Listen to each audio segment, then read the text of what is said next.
So a quick video on how to record expenses. So on a web interface for your timesheet users, also for full users, whomever will be recording expenses, you'll have a tab under time and expenses, which is expenses. So if you were to click onto that tab, this will show you any submitted, any unsubmitted expenses that you have processed.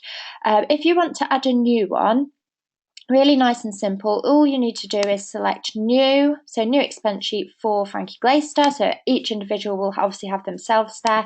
Description, so I might call this sheet version 3, for example, maybe January version 3. What I then need to do is I need to add expense lines. So if I were to select add, I can then select the client in which this expense relates to. So if I were to select ASOS as an example, I can then select the job in which it also relates to.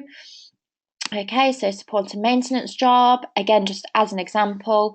I can then also say the expense date, so when you paid for that particular expense. So let's go for yesterday.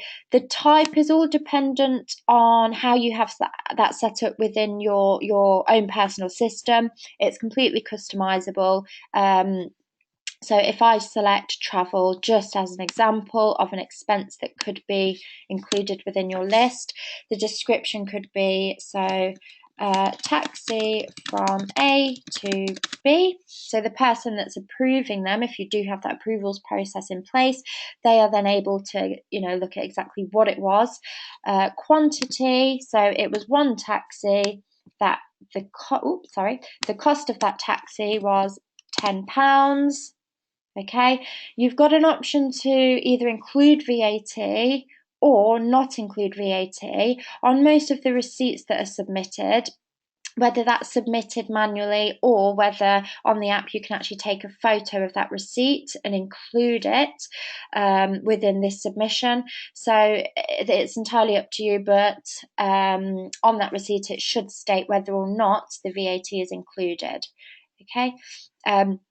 You can also, if you see this button here, new, you can actually attach a receipt, even using laptop as I am now.